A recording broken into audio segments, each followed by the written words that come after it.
2024 елга тиклем исәпләнгән экология милли проекты тамамлануга Рәсәйдә яңа милли проекттар эшләй башлана. Ул нинди юнәлештәрдә үз исенә ала? Һаумыгыз, эфирда интервью, студияла Гөлсемә Эштанова. Программабызның кунагы Башкортстан Республикаһы табигатьтән файдалану һәм экология министрлыгының бүлек итәкчесе Рөстәм Кәримов. Рөстәм Кәримович, һаумыгыз. Шулай итеп 24 елда йомгакланган экология милли проекты нинди юнәлештәр буенча эшләгән исләп китәйек? Безнең милли проект алганда инде министрство безнең үз федераль проектта катнашты. Бу инде инделгән милли проектларда алганда Балтада һау, конкурс калдыкларынан ишетү эшләр башкарылды инде. Һәм дә алганда Таза ил проектлары булды. Кыска гына әйтеп үткәндә, Таза ил проекты буенча республикала рөхсәтсез урында урнашкан калдыкларны бөтерләү эшләре алып барылды. Бұл енді алдағы проект бойынша 6 ошондай орындарды юк этилди деп айтсак да була. Бұл калдыктардын дөйүм майдан алганда 60-тан ашык гектар һәм дә объемда алганда инде 3 миллион куб тирәһе калдыктарды рекультивация эшләре алып барылды. Алар кайда урынлашкан?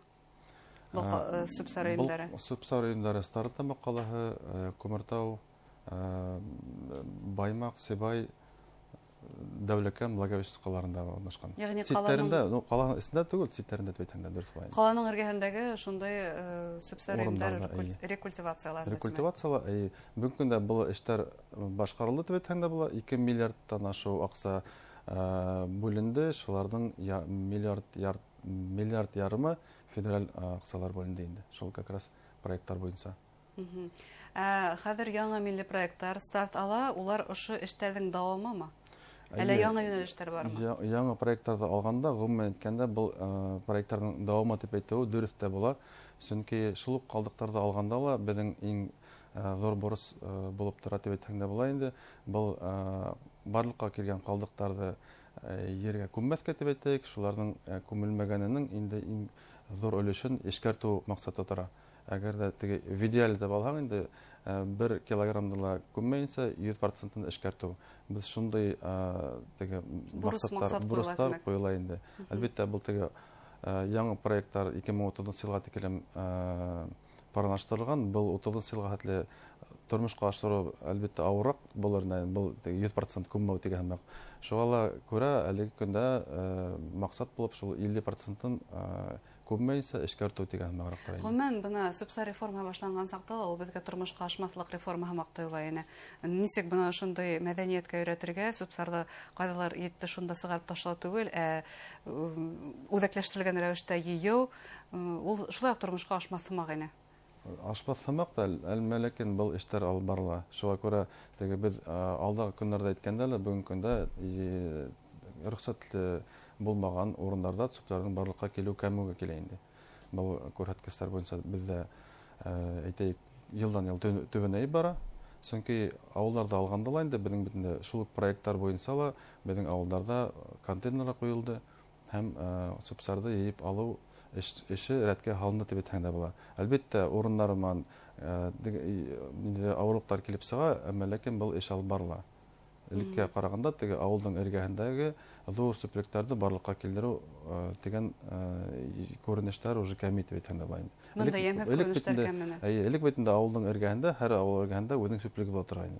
Теге ягыгын әйткәндә. Ул төтәй башлай торганы, аны яндырыла. Бу күренешләр бүгенге көндә бөтерелде дип әйтеп булмай, әмма ләкин кәмене. Бу киләһе этап ул Сүпсарда эшкәртү. Киләһе этап әлбәттә бу Сүпсарда эшкәртү һәм дә дөрес сортировать итеп йыеп алып, әйтәйек теге ягынан кулланырга ибәрү диген эшкәртеп инде. Нисек уйлыйсыз, бу озайлы процессмы бына ошо дөрес бүлеү Сүпсарда һәм артабан эшкәртүгә юнәлтү? Әлбәттә, бу процесс тиз генә килеп чыга торган эш түгел. Монда инде төрле кыенчылыклары бар. Мин моны үземдә теге өйдән генә алып әйткәндә лә, өйдәге әгәр дә Сүпсарда аерым гына ия башлаһаң, аның теге разновеслары бик күп. Шул ук пластикта алганда ла ул әллә нисә бер 10 төргә бүлеп була инде. Шуңа һәрберен аерымса иер кирәк. Кагызларда аерым ию. Шундырак кыенчылыктары бар. Был беренсеннән өйдә, икенчесеннән шул ук субсар контейнерларында. Икесеннән шуны бар, контейнерларда монда инде үзенең проблемалары бар, онтарла бик Бу айрым тема шулай бит. Нык тәрәнгә төшеп китһәң, санакта нескәлектәре бик. Юлдан гына башка кадр бит дигән проблема булырга шуңа монда үзенең Һәм тәэмин итүче предприятиеләрнең дә бу намасында дип әйтергә кирәк. Намасында мондай предприятиеләрне булдыру кирәк һәм аларны иһазландырып, әйтәйек, Талап итүдә шулай бит. Аларда тикшереп эш башларга кирәк шундый дип әйтәйек. Сортировка, әйтәйек, сортировка урындарын барлыкка килтереп, шуларны эшкәртүче предприятиеләргә запускать итәргә кирәк. Әлбәттә, бу зур катмарлы эш, снапта күз куркак кул эшләй, бәлки субсар реформаһынан башланган сакта икеләнгән һымак, бында да икеләнеп торһак та, бу эш яйга һалыныр дигән өметтәбез һәм ышаныстабыз. Милли проектларның тагы нинди юнәлешләре бар? Яңа милли проект. Милли проектларның юнәлешләре алганда бу инде безнең һава, һау төбәтәйек берсенә Таза һава һәм таза һава. Таза һава. Таза һаваны әйткән сакта без бу проектларда безнең калларыбыз кермәне бу проектка бүгенге көндә. Кызганычка каршы. Ни өчен дигәндә, безнең төрле үзенең критерийлары бар. Бу критерий буенча безнең каллар үтмәне. Безнең федераль үзәктең әйтәйек, уе буенча инде безнең каллар башка калларга караганда тазарак күрәһең. Шуңа күрә лә әле пока бу проектта без катнашмайбыз. Инде һауга килгәндә, һау буенча үткән елларда таза һау проектында без катнаштык бит инде. Бunda алганда шул ук Благовещенскта урнашкан Потеха елга буендагы буаны тазартылды. Экологик реабилитация алып барылды бит инде. Һәм дә моны 24 елда, 23 елда башланган эшендә бу Дим елгасы, Новомихайловка һәм Нижегородка авыллары арасында урнашкан 35 километр тирәһе елганың үзәнен тазартылар. Бу әлбәттә кирәк эш, чөнки безнең елгалардан заилен дигән бит процесс бара һәм дә бу язгы ташкыннарда һаваларның китмәвенә тәэсир итә. Шуңа бу үзенә күрә зур проект инде. Төбәк проектлары бармы? Әгәр без федераль проектларга инмәгән икән, ошо юнәлештә эшләгән. Үзебезнең республиканың. Менә әгәр дә һаваны алганда инде без федераль проектка кермәһәк тә, бу федераль чистый воздух дип аталган дөрестә. Бу федераль проектта каралган кайбер элемтәләрне үзебездә алып барабыз инде. Менә шул ук Стәрлетамак маны Салават каланы алганда, без Газпром нефтехим Салават һәм БСК предприятиеләрмен килешү төзеп, бу килешүдә инде нинди алар үзләренең нинди мероприятиеләр язылган, шуларны үткәрүен карап торабыз инде. Бу килешүләр республика тарафынан Минприрода России, Росприроднадзор һәм шул предприятиеләр аша 4 яклы килешү булды инде.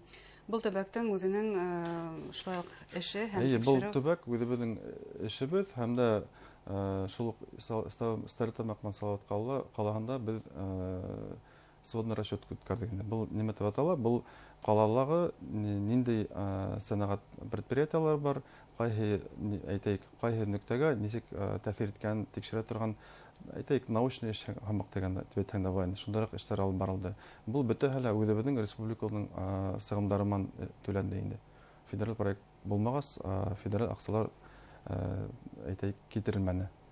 Рөстәм Камилович, яңа милли проекттың юнәлешләренең бере ул экологик туризм.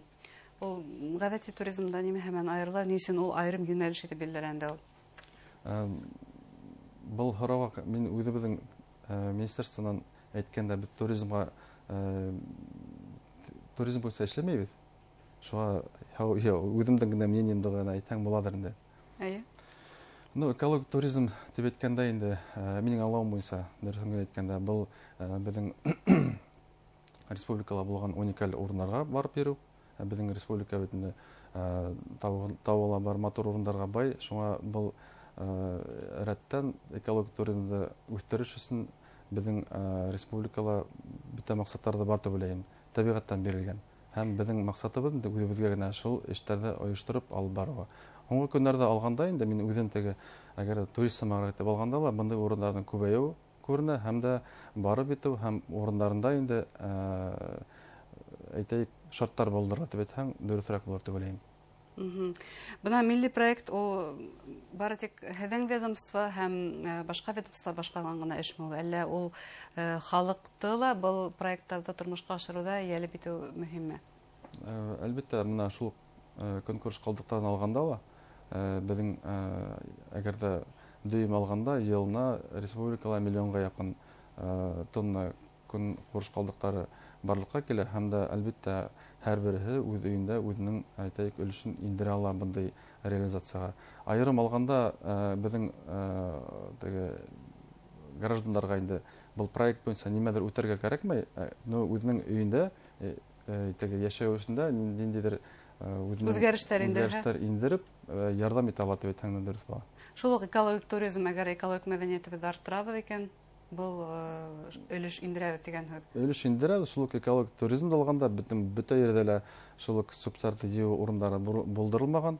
Әгәр ҙә шул дикий урын тип әйтәйек, анда барып ҡарағай туризмда ялтып ҡайтһағыҙ, бер нәмә лә ҡалдырмай, кире алып ҡайтағыҙ. Шул иң ҙур үтенес. Ҙур рәхмәт һеҙгә әңгәмәгеҙ өсөн. Хөрмәтле тамашасылар, программабыҙҙың ҡунағы Башҡортостан Республикаһы тәбиғәттән файҙаланыу һәм экология министрлығының бүлек етәксеһе Рөстәм Кәримов булды. Буның менән яңы экологик милли проекттар тураһында һөйләштек. Иғтибарығыҙға рәхмәт, һау булығыҙ.